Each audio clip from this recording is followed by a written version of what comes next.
How's everybody today? You were supposed to be working this week on an analysis of the chapter on Thomas Aquinas, and we're not going to go into a detailed analysis of that, obviously. That's one of the reasons why we've given you this assignment. But we still have to understand that when we turn to the Reformation, it is after a long period of the impact of Thomas Aquinas on the history of Christian ethics. Thomas Aquinas basically begins with a concept of virtue and natural law, which the Reformers find to be too non-Christian, too pagan, too much dependent on reason than on revelation. From Thomas Aquinas' perspective, of course, he believes that in talking about God or in talking about ethics, you first do your reasoning based on nature. And then revelation completes nature. Supernature completes nature. So he begins with in ethics, he begins with the concept of God, with the idea that God is one, that God exists and that He is one. But he doesn't believe you can learn anything else besides about God except that, by natural reason. So then it's by revelation that you learn all of the other things about God that Christians believe. In the same way, you begin in ethics with reason, and you can therefore affirm the basic virtues that even the pagans or non-Christians affirmed. For instance, he talks about the cardinal virtues of prudence, justice, temperance, and fortitude. And then he analyzes those in great depth. And those are things that you don't have to be a Christian. You don't have to have heard the gospel. You don't have to have heard the story of Jesus or the Bible in order to be to analyze and to, in a sense, live your life in accordance with these four cardinal virtues. On the other hand, there are the supernatural virtues, or the theological virtues, of faith, hope, and love. And of course, that list comes from the Apostle Paul in in 1 Corinthians chapter 13. And faith, hope, and love are not things that can be derived from reason. Just like real knowledge of God cannot be derived from reason. And since Christian ethics is based on knowledge of God, you have to have some knowledge of God to understand the importance of faith, the importance of hope, and the importance of love. Well, even some of the earlier Christian theologians had talked about the pagan virtues as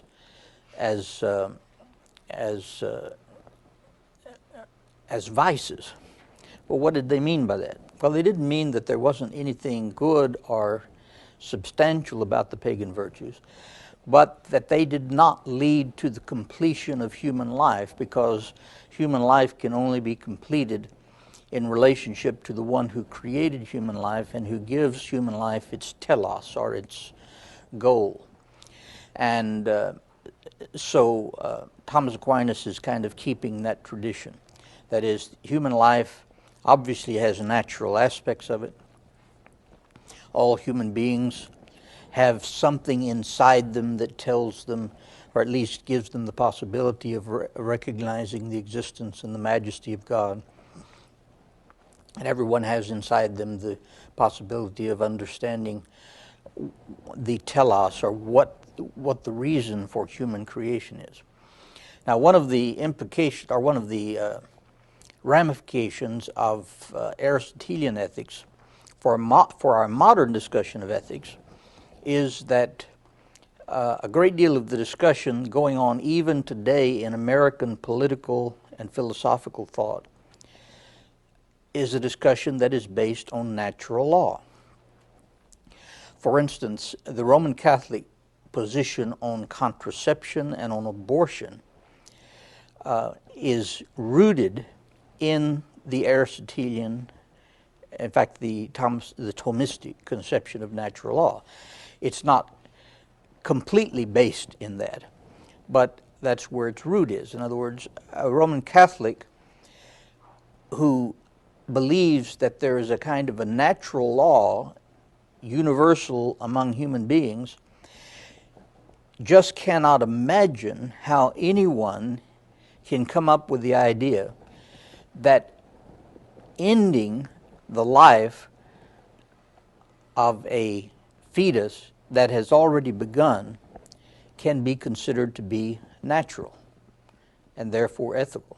Because when a fetus has begun to live, it has a potential, which is an Aristotelian idea. It has a potential. It is not a full-fledged human being. A 1-year-old child is not a full-fledged human being. But from the perspective of natural law, the Roman Catholic Church assumes that even human law or positive law should protect the life of a fetus, and that deciding that the end of a fetal life can take place at some kind of arbitrary moment actually cuts off the potentiality of that human life. So it's too simple to say, well, when does life begin? There's a sense in which life began a long time ago, and there's no particular point at which life begins. Life operates on the basis of natural law, in that when human beings fulfill their sexual duties, life is produced. An individual life is produced. But that is not the beginning of life. Life already existed in the sperm and the egg before an individual life came about. But anyway, the potential from the perspective of natural law is always there. So it just does not compute to a natural law person that you can cut off that life just because it's still in the womb, any more than you can cut it off ethically after it is outside the womb. So that's part of the discussion going on even in modern terms. And there are two Supreme Court justices who are kind of experts on natural law, Clarence Thomas and Justice Scalia.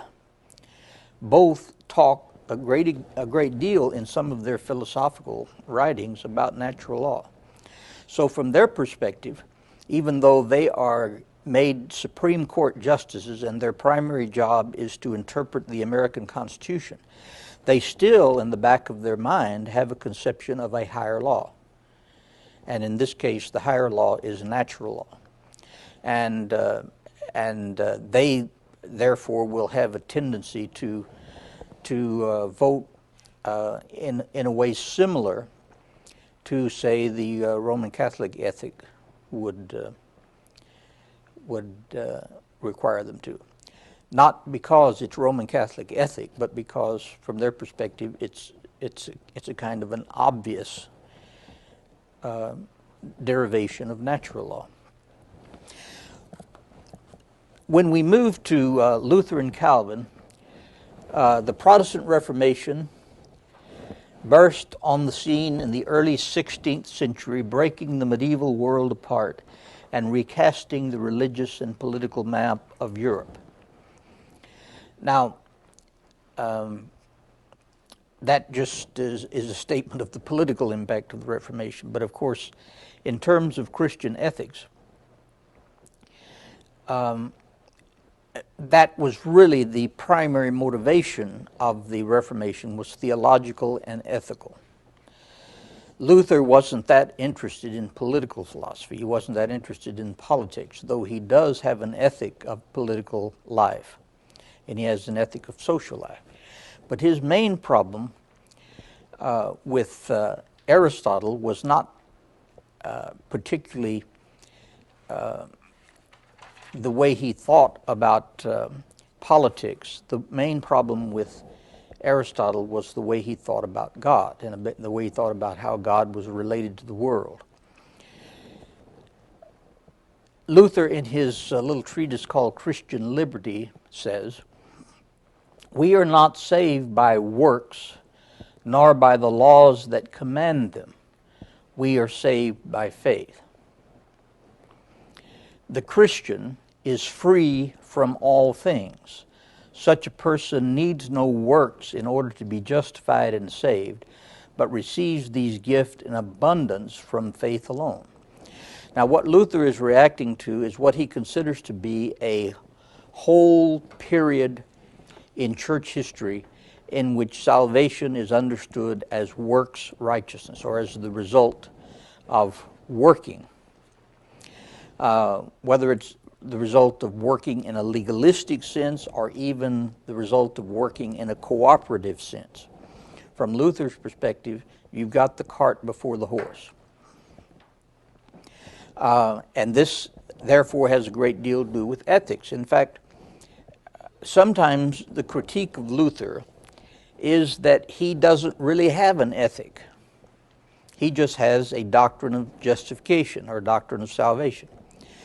And therefore, it doesn't make any difference to Luther what a person does, right or wrong, because his salvation is absolutely determined by his faith. And that's true, except that's a misunderstanding of what Luther is trying to say. If you mean by that Luther is not interested in ethics, because Luther does have a place for the law, for moral rules and moral ethics, but the place is kind of switched. In medieval Catholic ethics, just like in Aristotelian ethics, in a sense, if you know what to do, you will do it. Luther begins with the assumption the same assumption that the Apostle Paul and Augustine began with. And that is, it's not hard to know what to do, but it's impossible for fallen human beings to do it. So for Aristotle, for instance, ethics goes like this.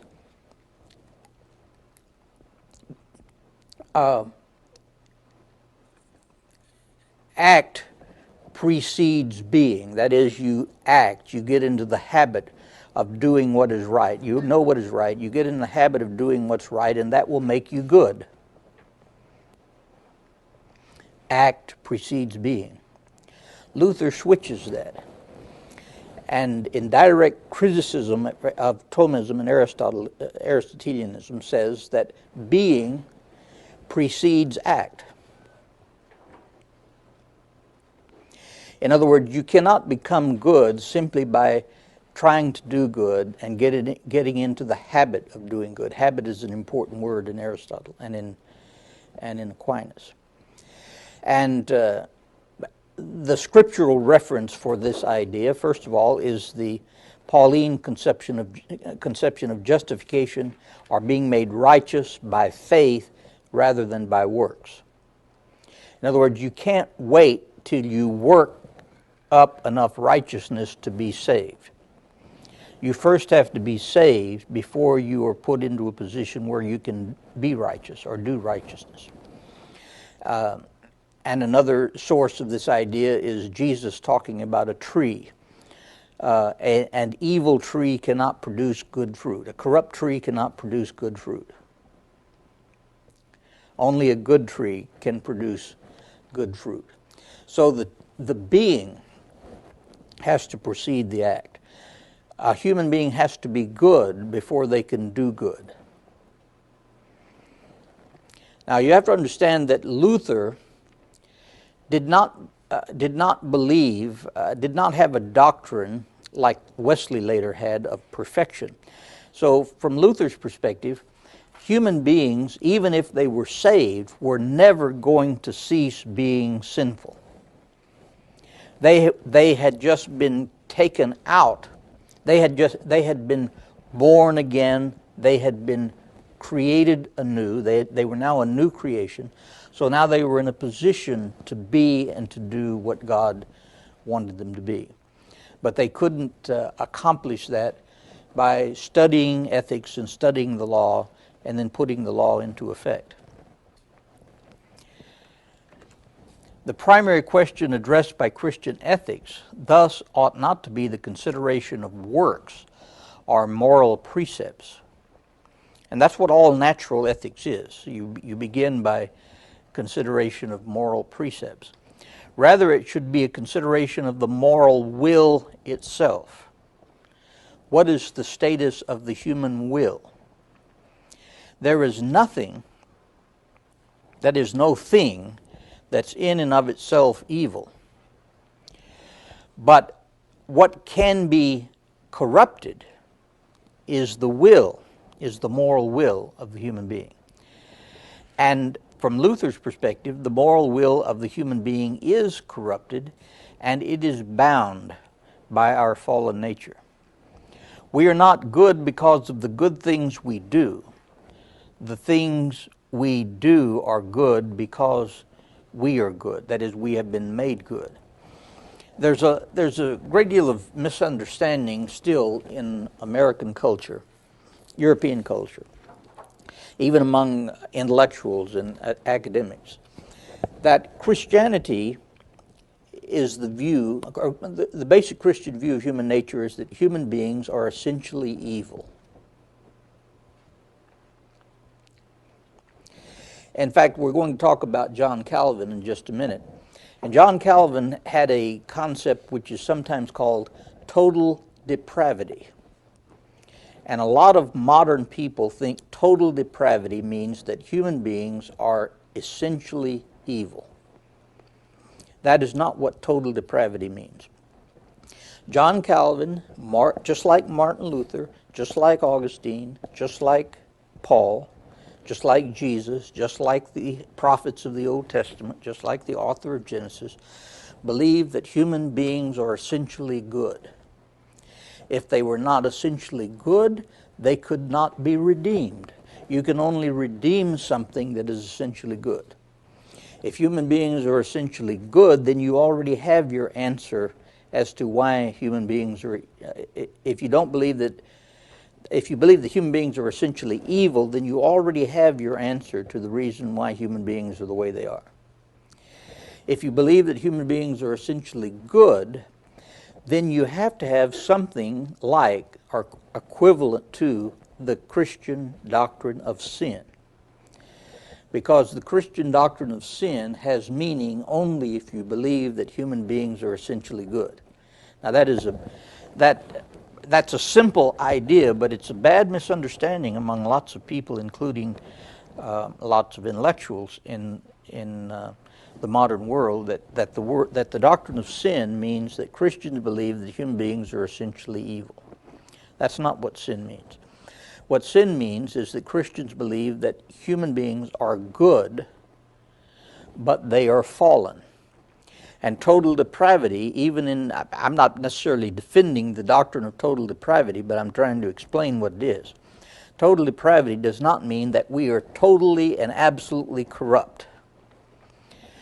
What total depravity means is that all aspects of our existence are tainted by corruption.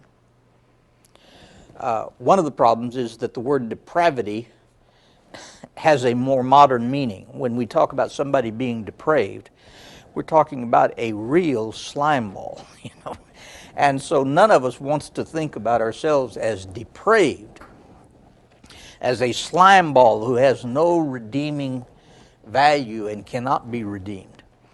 Well, if that's what Aquinas meant by depravity, then of course I would have to agree with the critique of the idea. But the idea is that all human beings, even though they are essentially good, have been affected and tainted by the fall. So every aspect of them, their will, their feelings, their emotions, their intellect.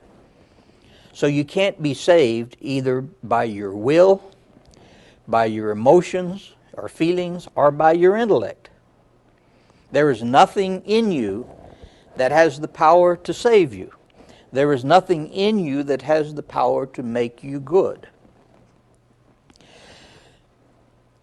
There may not be anything in you to make you good, even if there is no God.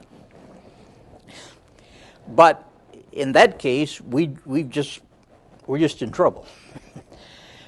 The fact of the matter is, from the Christian perspective, that there is nothing in you that gives you the power to become good, but you are still not lost because of that, because God has the power to make you good. And so if you are in relationship to God, then you can be good. Your goodness is still, as long as we're in this world, your goodness is still tainted by some element of self-interest and so forth. So that's the reason why Luther said something. I have a T-shirt at home that was given to me by a theologian that we had on the campus here a few years ago. And it's a quotation from Luther. Sin boldly, but believe more boldly. Now, one of the problems with Luther is that he talks in exaggerated terms in order to try to get across the point. He wasn't recommending that you go out and sin. What he was saying was, when you go out, you're going to sin. And so what you need to do is to believe more boldly. In other words, your faith in God gives you a contact by which even your sin that you're involved in inevitably because of your fallen nature can be overcome. Now that is a complex ethic. It's a radical ethic. It's not an ethic of law and rules. Law and rules are much simpler. You can say the Ten Commandments, for instance, is a rule that says you shall not commit adultery. Jesus' ethic is a little bit more complex. He says, for instance, that if you long to mistreat a woman in your heart, you have already committed adultery. He says if you have a real desire to hurt someone else in your heart, you've already committed murder. Well, that means that what Jesus is saying is that sin is not something that I do one day and keep from doing the next. It's not something that you do one week and I do it the next week. Sin is something that characterizes all human life and all human effort, which is the reason why human beings cannot save themselves. Now that doesn't mean that everybody is desperately slime, or desperately depraved. But it does mean that everybody is a sinner. There is a difference between my son and Jeffrey Dahmer, if you're looking at it from a human perspective. Jeffrey Dahmer killed people and ate them. Well, my son doesn't do that. So I objectively speaking, consider my son to be a good man. I also know that he's a sinner, though, in terms of Christian ethics, in that he is a good person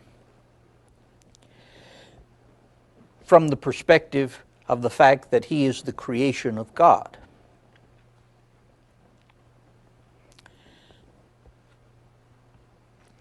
And that his being completed, or being perfected, or being saved spiritually and ethically is not going to be on the basis of his own goodness. It's going to be on the basis of his relationship with God and his relationship to other people are going to be based on that.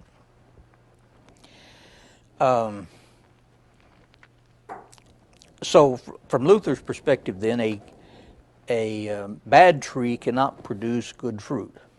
So you can't produce a good tree by producing good fruit. You can only produce good fruit if you have a good tree. And in order to have a good tree, that tree has to be, in a sense, recommissioned. It has to be reoriented. It has to be The biblical expressions are born again, and that's an expression which has all kinds of negative meanings for us today. In fact, a lot of these terms have negative meanings that are really unrelated to their original meaning. The word sin has a concept, people have a concept of what sin is today that makes it very difficult for them to understand what sin means in Christian theology. Because we think, well, Christians believe that everybody else is sinner. They're Christians and then they're sinners. Or they're saints and then they're sinners. That's not what Christianity believes about sin. Christianity believes that all human beings participate in sin. Therefore, all human beings are sinners. So if a person is a Christian, that doesn't mean that he ceases being a sinner. He is now a sinner who is justified or redeemed or saved by the goodness and the grace and the righteousness of God, not by his own righteousness. Now, for a lot of people, that's too pessimistic a view of human nature. But it's not nearly as pessimistic a view of human nature as has resulted from some of the more, trying to put into place some of the more optimistic views of human nature. For instance, Marxism is a kind of an optimistic view of human nature. It believes that humans by themselves can become righteous and produce the kingdom of God on earth. But then just read the history of the Soviet Union, or the history of Cambodia, or the history of Maoism in China. That doesn't sound much like the kingdom of God on earth. So having a optimistic view of human nature doesn't necessarily produce good. Having a pessimistic view of human nature also will not produce good. You know, you read about Schopenhauer. Having a pessimistic view of human nature does not produce good. That's the reason why the Christian view of human nature and the Christian view of human sin is generally called Christian realism. That is, it's not optimistic. You can't read the newspaper and be optimistic about human nature. But it's also not totally pessimistic. If there is no help from beyond, then it should be pessimistic. But Christianity believes that there is help from beyond. And therefore you cannot be pessimist. You cannot be a pessimist about human nature if you're a Christian. You also cannot be an optimist about human nature if you're a Christian. So, we give this rule, Luther says, the good things which we have from God ought to flow from one to another and become common to all, so that every one of us may, as it were, put on his neighbor. In other words, we're not isolated individualists. Christianity is not an isolated individualism. If we have received good things from God, that should flow in our relationship to everyone else. We should put on our neighbor. That's another way of talking about real Christian community. So that every one of us may, as it were, put on his neighbor so behave towards him as if he were himself in his place. Love your neighbor as yourself. Do unto others as you would have them do unto you. All of these are kind of different ways of describing the fact that from the Christian perspective, you have received forgiveness and good things from God. You didn't generate them yourselves. You have received them from God. And so you owe them to other people. But there is the problem of the two kingdoms which Martin Luther developed. Because all who are not Christians belong to the kingdom of the world and are under the law. There is a need for law. And Luther divides God's government of the world into two kingdoms. From Luther's perspective, human government is also one of God's kingdoms. But it obviously cannot be a kingdom like the kingdom of God, properly so called. Because the kingdom of God, properly so called, is made up of the people who are under the power and the motivation of God's love and God's grace.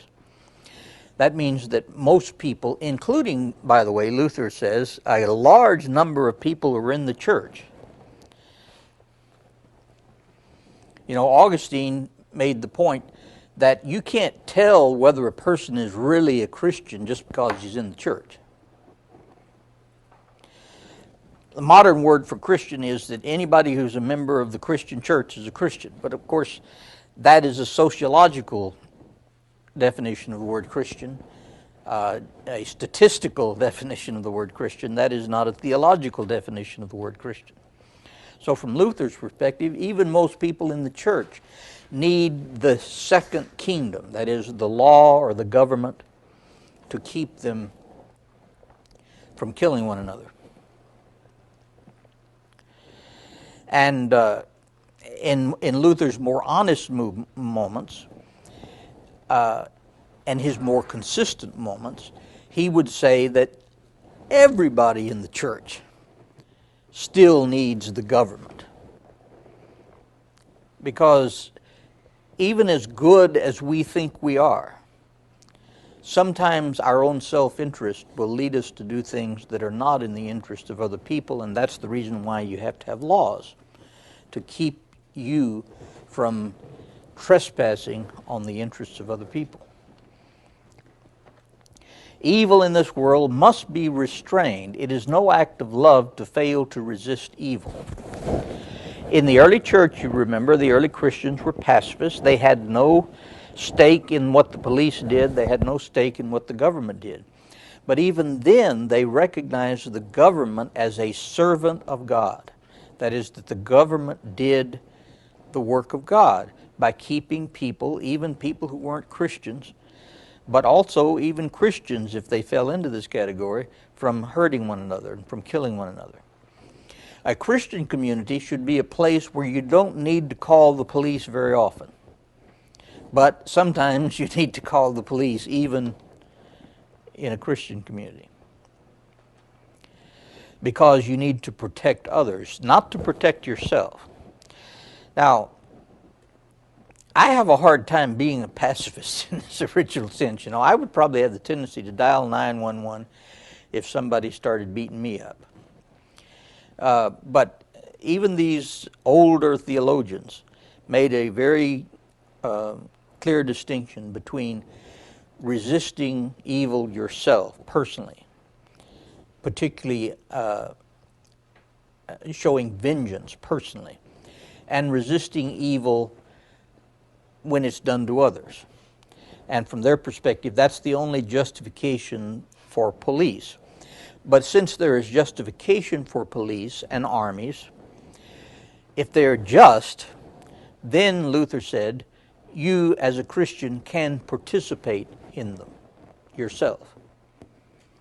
In other words, you can't be involved in resistance of evil against yourself personally, but you can be involved in the resistance of evil against other people, because that's showing love to other people. And that's how that idea developed. Now, obviously, the development of these ideas, like the two kingdoms, never work the way the original thinkers think they should. Because people who accept the idea that police and armies are legitimate for the protection of the neighbor don't always limit the use of police and armies to the protection of the neighbor. When you give a policeman power, you have to watch him. When you give an army power, you have to watch them, because police are just like any other sinners. They will have the tendency sometimes to act in their own self-interest. and according to their own prejudices, and so on. In fact, one of the things I was talking before the class, one of the things that I would like to see some people focus on in terms of our debate at the last of the class period, or in the last class of this series, because the debate that we had planned has kind of been taken away from us because the book that we ordered for that debate is not available. What worries me most right now in terms of ethics in America is our criminal justice system. Because the longer I live, the more people I get involved with who are the victims of our criminal justice system. And people are not supposed to be victims of the criminal justice system. The criminal justice system is supposed to protect victims. But quite often, American people are victims of our criminal justice system because of their race, because of their economic status, because of their cultural or other kinds of status, or just because people who get these jobs operate on the basis of legalisms and do not pay attention to the fact that they're dealing with human beings. So when Luther talked about the two kingdoms, he didn't mean that when a Christian became a policeman, he was an entirely different person from when he was a Christian, because he is both a kingdom of God person and a kingdom of this world person. But a policeman or a governor or a president should be able to summon up a little bit of empathy, a little bit of compassion, a little bit of forgiveness, even in his execution of laws. And some of the people who are making me the most angry while I watch television these days, you know, everybody's mad at defense lawyers because they think defense lawyers do some bad things, and there's no doubt about that, because every one of them are sinners. But what is angering me most these days is the insensitivity of prosecuting attorneys. They blame the law on things that they could make judgments about, giving a little compassion and so forth.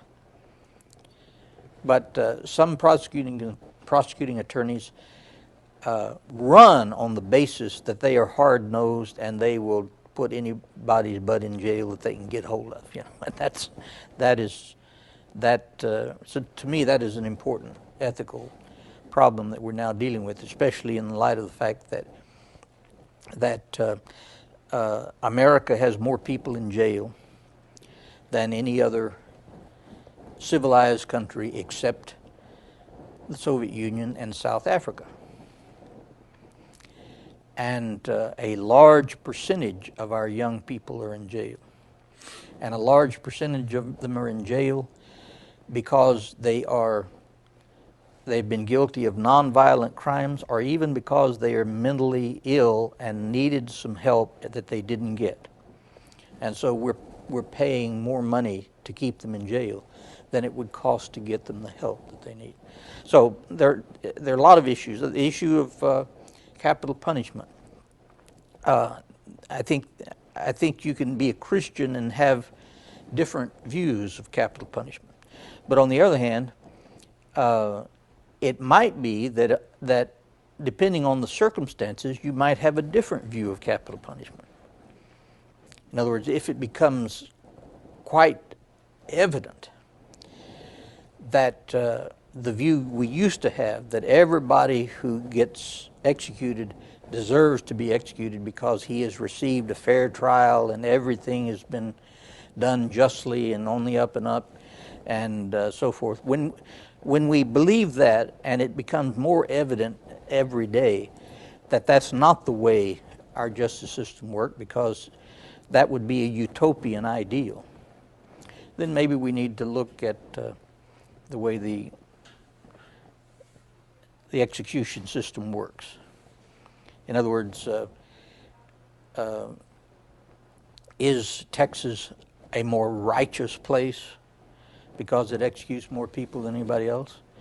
Or is it possible that a lot of people are executed unrighteously? Anyway, in fact, there were 3 or 4 full pages in the Christian Chronicle just recently on that one issue. So that could be a part of your scrapbook problem too, just talking about our criminal justice system. That was a big problem in the recent presidential debate, and it's going to continue to be a problem. So even if somebody sees this film 4 years from now, we're still going to have problems with our criminal justice system.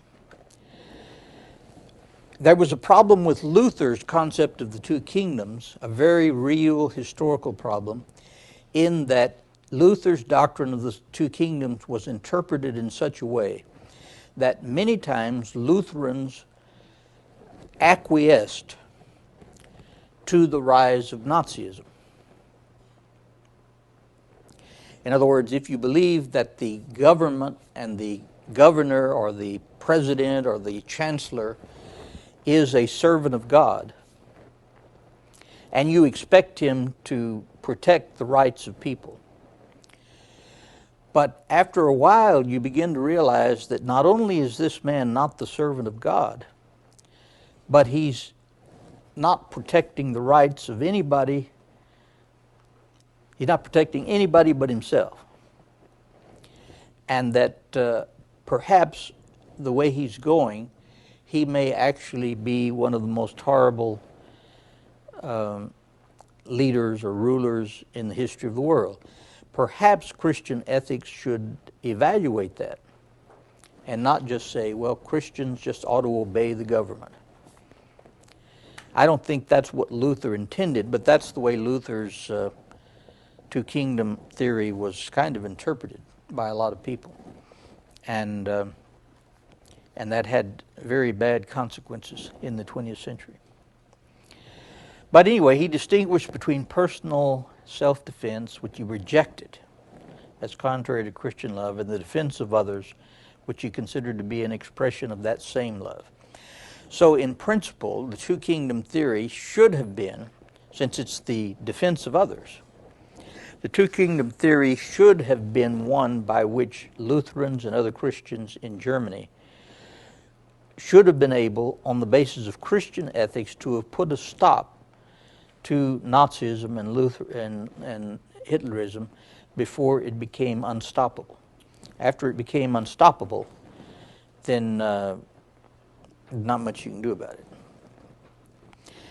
Even then, some Lutheran theologians, ministers, were involved in the attempt to assassinate Hitler, because before the war they had been pacifist, and they believed that you should never kill anybody. But as the war went on and they saw the destruction of the Jews and the gypsies and homosexuals and Poles and Russians and a great many Christians in the Nazi Holocaust, they began to realize that it may be the will of God, the command of God, to try to get rid of Hitler. They failed. They failed, and some of them were hanged and executed because they participated in it. But anyway, the defense of others is the only justification for violence or resistance. Violent resistance is the defense of others. A Christian should be so disposed that he will suffer every evil and injustice, not avenge himself, nor bring suit in court, and in nothing make use of secular power and law for himself. When we forcibly defend ourselves, we are behaving in a self-centered and unloving way. When we defend others, however, A Christian may and should seek vengeance, justice, protection, and help, and do what he can toward this. Thereby you govern yourself according to love and suffer no injustice for your neighbor's sake. Yes? I have a question. It seems that Luther goes directly against natural law in the sense of self-preservation. If self-preservation is part of natural law, then there should be nothing wrong with defending yourself. Yeah. There's no doubt about that. The Sermon on the Mount is not really in tune with natural law. That doesn't mean that it obliterates natural law, but it transcends natural law. There are a lot of things that are the same way. For instance, one of the great virtues of some of the pagan philosophers and some of the Enlightenment philosophers, one of the great virtues, in fact, probably the virtue that is considered the greatest virtue in pluralistic America is what? What would you say is the virtue that most people today at least talk about being in favor of? How about tolerance? Tolerance is the highest virtue in American life. Lots of us don't live up to tolerance, but tolerance is very politically correct these days. It's a virtue that is politically correct. Well, what Luther would say is that tolerance is a splendid pagan virtue, but it is not enough for a Christian. In other words, a Christian should not merely be tolerant. A Christian should at least be tolerant, but he should not merely be tolerant. And that speaks to your paper on agape or on love, because tolerance would be a part of what agape implied, but agape would transcend tolerance to the point that Christians are not supposed to just tolerate one another. They should at least tolerate one another, but they're not supposed to tolerate one another, and they're not just supposed to tolerate other people. Agape is a more proactive kind of activity than mere tolerance. Now, any good secularist can tell you, well, Christians don't even live up to tolerance, and that's true. You can hear through all the way through history Christians who have not even lived up to the pagan virtue of tolerance. But that what that is an indictment of the Christian failure to take seriously his own ethic, because a Christian who takes seriously his own ethic will be more than tolerant. You understand what I'm saying by more than tolerant? He will actually be proactive in trying to promote the good of the person, not just tolerate them. In America, we, just like every other culture that's ever existed, we have a low tolerance level of people that we consider to be different, people that we consider to be alien, people that we consider to be sinners or whatever. We have a low tolerance level. And that sometimes produces inequities, it produces oppression, it produces sometimes even violence toward people. It produces witch hunts and race bashing and gay bashing and all kinds of things. The hope of secular ethics, secular political correctness in America is that we will be able to raise all Americans' level of tolerance. Well, that's not going to happen. You're not going to raise all Americans' level of tolerance, and you're certainly not going to raise all Americans' level of tolerance to the extent that you would like to see it. That's utopianism. But there are some ethics that could contribute even more to this by requiring their own ethic, which is transcending tolerance. In other words, it may be that not many Christians take seriously their concept of agape. But if they take seriously the concept of the agape, they're going to treat these untolerated people better than they would even if they tolerated them. And that's the ideal, of course, that that almost all Christians fall short of. Just like if you're able to perfectly perform your ethical ideal, then your ethical ideal is not very high. That's why for Christianity, tolerance is not really the highest virtue. That doesn't mean that Christians have always even been tolerant. But for a Christian to be tolerant is not enough from the Christian perspective. Calvin's ethics and the sovereignty of God. Above all, Christian life in Calvin was understood to be a life of faith and faithfulness in response to God's grace.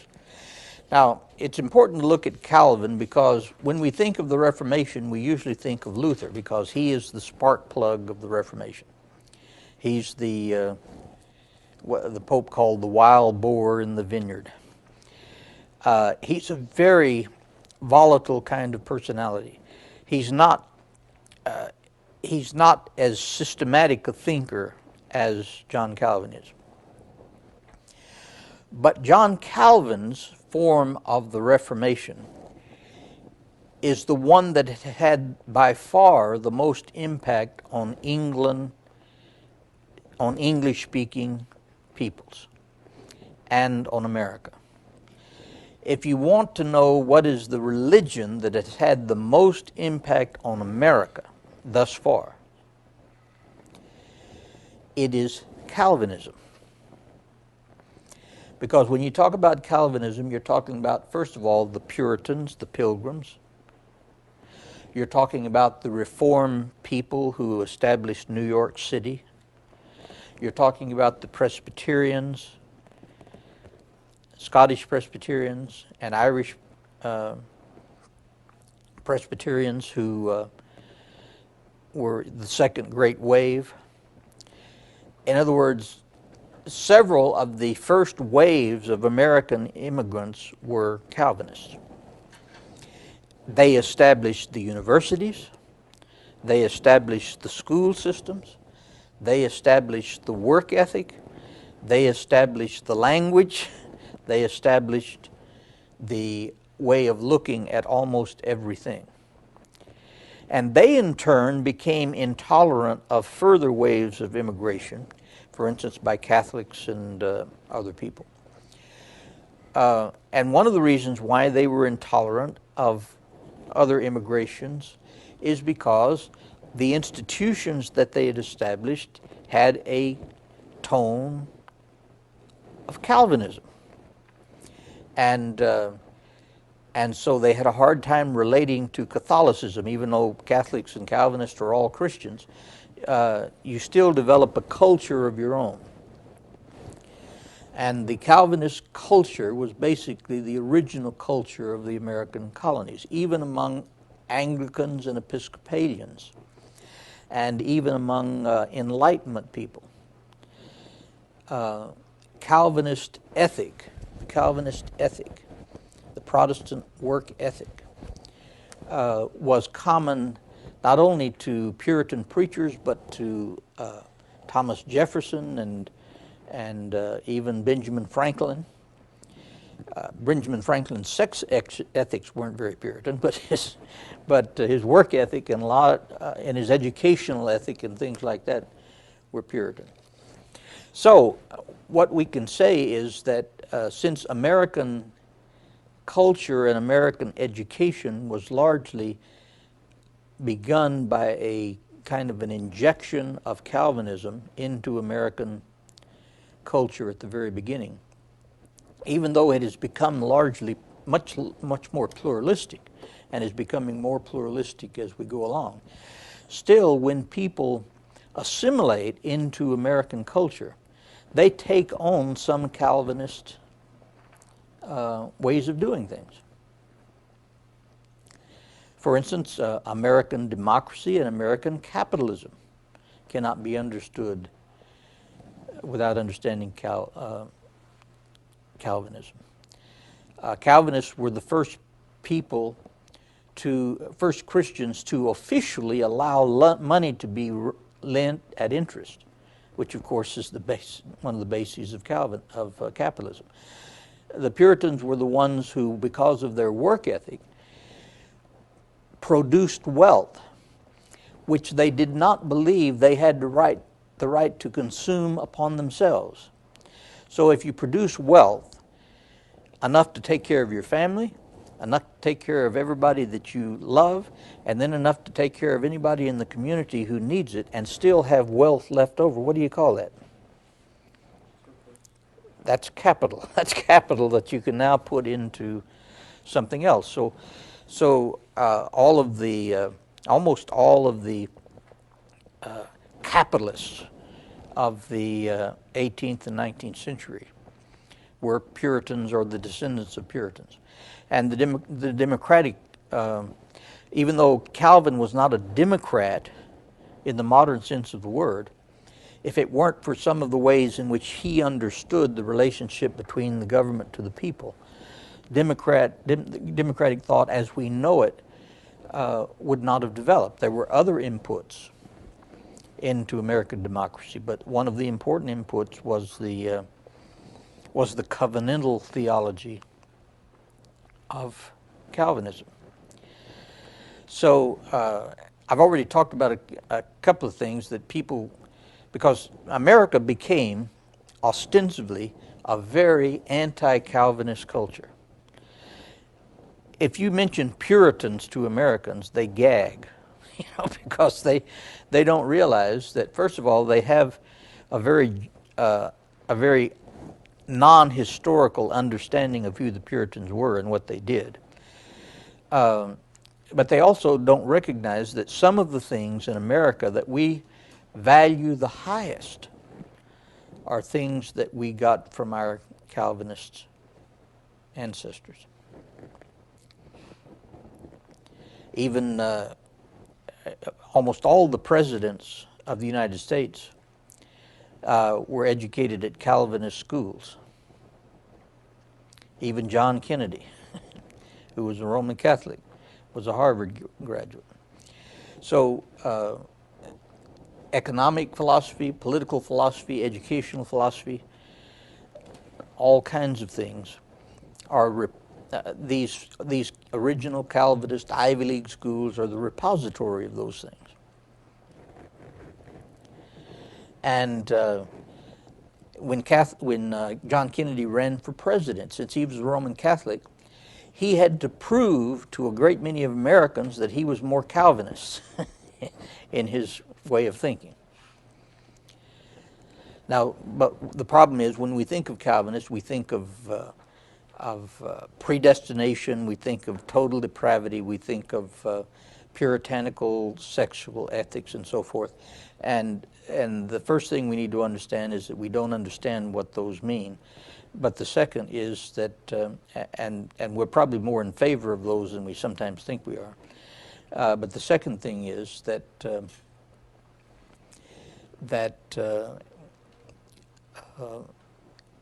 we don't keep in mind that even though there are some things about Calvinism that we certainly don't want to go back to, there are also certain things about Calvinism that we are very grateful that we have received.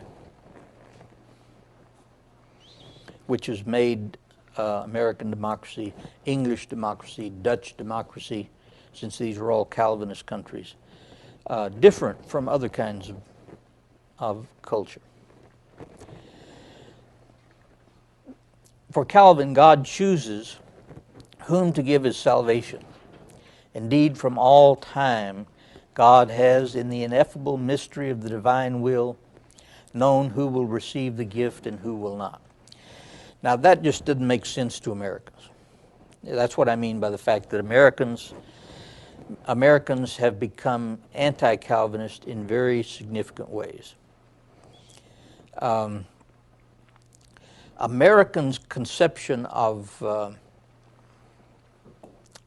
salvation has been more influenced by the Enlightenment, and by the Enlightenment view of the human will, and by the Enlightenment view of a number of things, than by the Calvinist view. We just don't think the Calvinist view of salvation is fair. That doesn't decide whether it's true or not.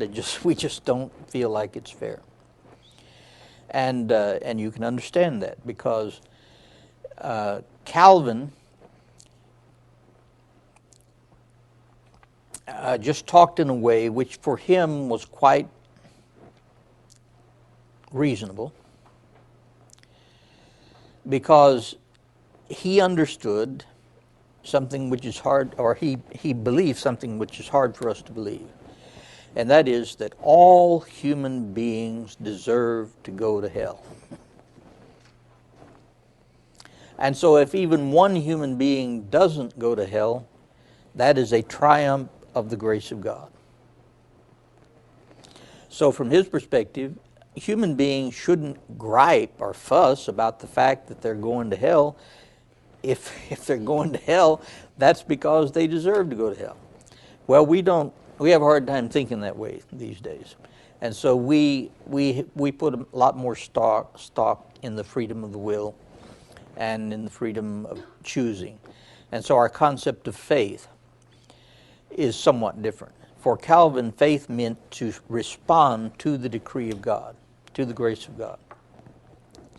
For most of us, including churches that are descendants of the Puritans, like the Baptists and the Presbyterian Church, most of us think that, well, God just kind of puts out these two alternatives and we choose which one.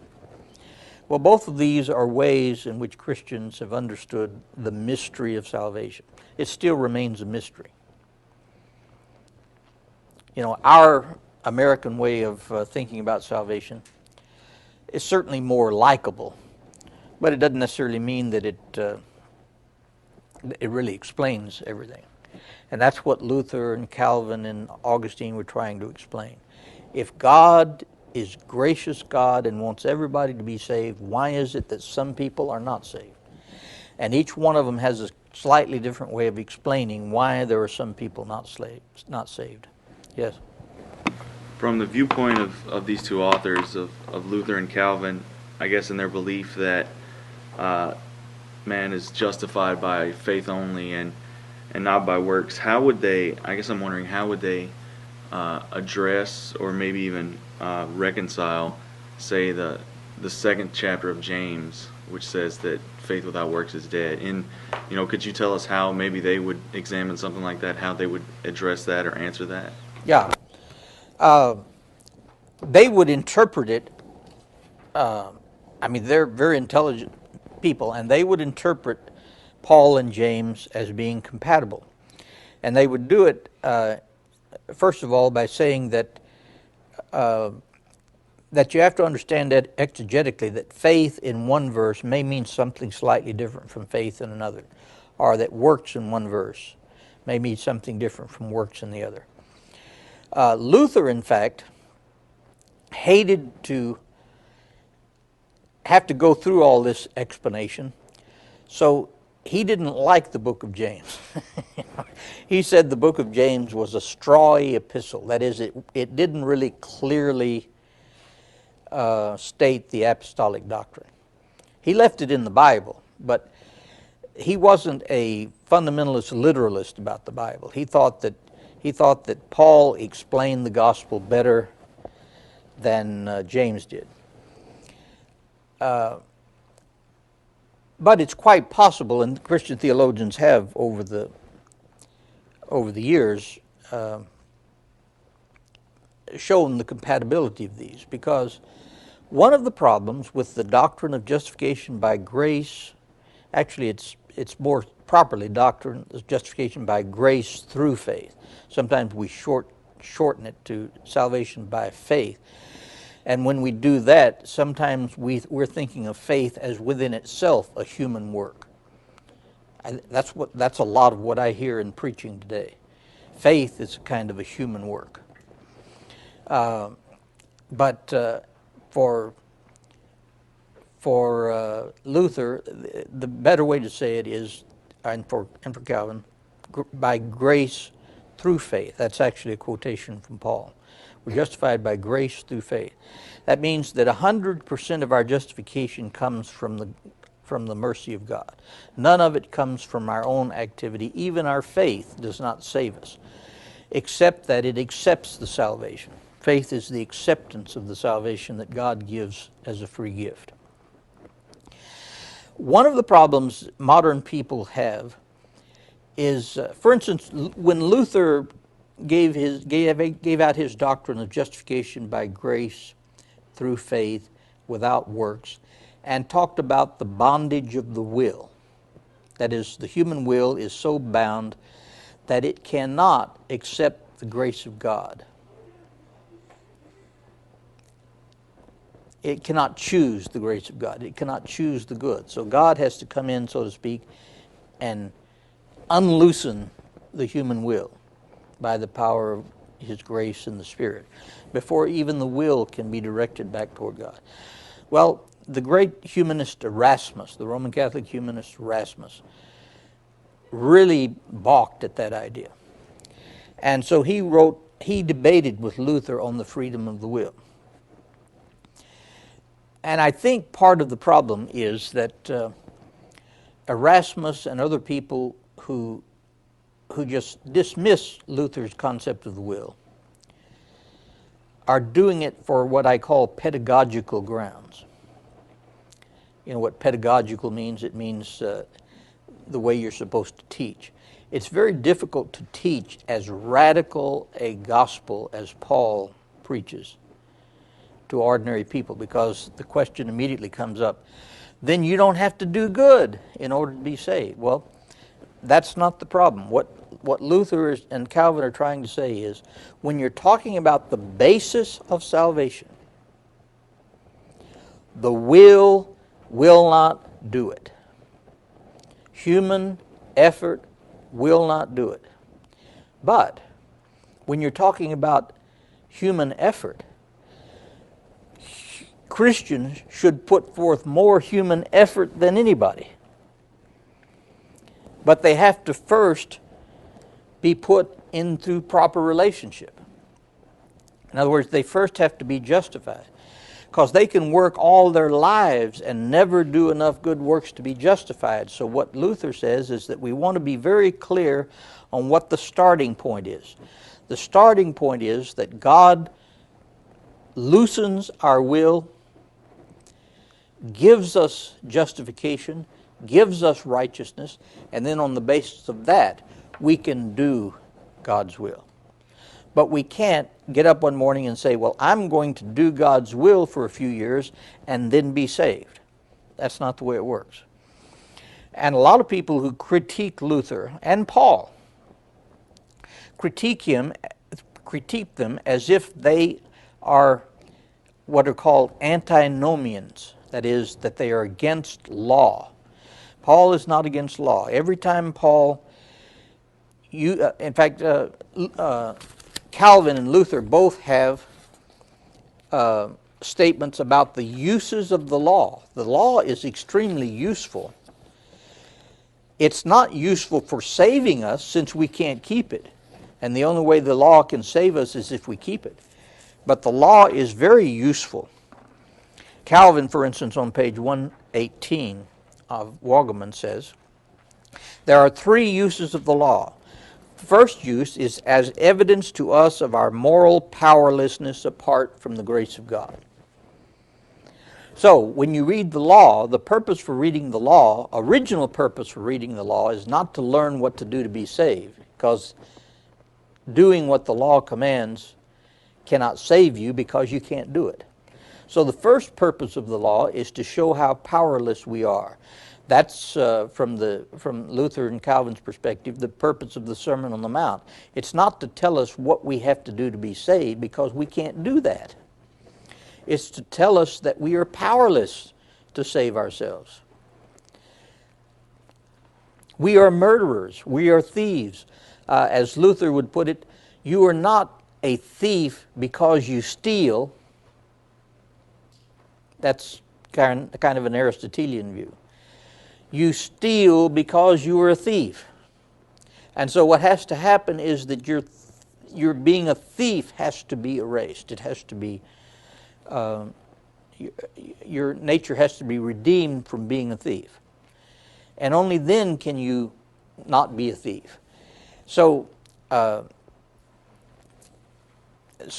first purpose of the law is just to point out how far we fall short of God's will. The second is it's an external constraint upon the behavior of the wicked. In other words, if you're not, say, born again or a new creation, then if you do not have the Spirit of God, then your intentionality is not to do the will of God.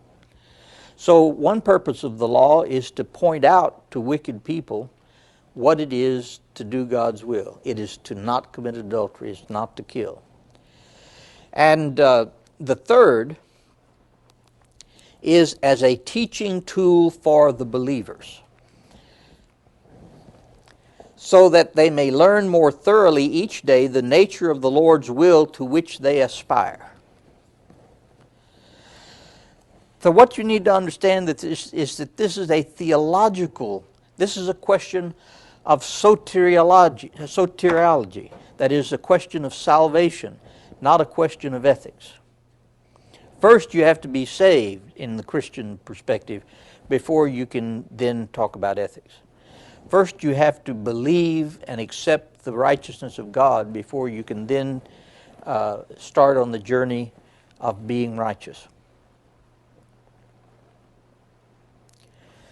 Now, a lot of people, including some of the original readers of Paul and some of the original hearers of Luther, like Erasmus, or like the Catholic Counter-Reformation, they just thought of Luther as an antinomian, as crazy, because he didn't tell people that you had to refrain from committing adultery to be saved.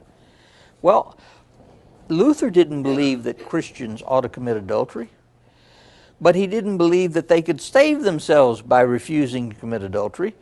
Because they can't really do that. They could only save themselves by receiving the goodness, the grace and the love of God. And then when somebody asks Paul or Luther, what should I be doing as a Christian? Well, one thing you should not be doing is committing adultery. See? So he still got the law. But the law has a different relationship to salvation. And if we can get that switched, all day long I've talked about switching. If we can get that switched, then we can understand a little bit. We still may not agree with the radicality of Luther or Calvin. And I certainly wouldn't use Calvin's language today because it's just totally misunderstood. Some theologians even suggest that we shouldn't even use the word sin anymore because it's been so depleted of its original meaning that you're actually miscommunicating to people when you use the word sin. That may be even true of the word grace, because people think of grace as a kind of religious idea that you hear about when you go to church, and the biblical understanding of grace is that it is something essential to human life. It's essential to fulfill human life. So, in that light, then, we have to understand that Paul, Luther, Calvin have a radical ethic because they have a radically different idea of how we get into a position to be ethical.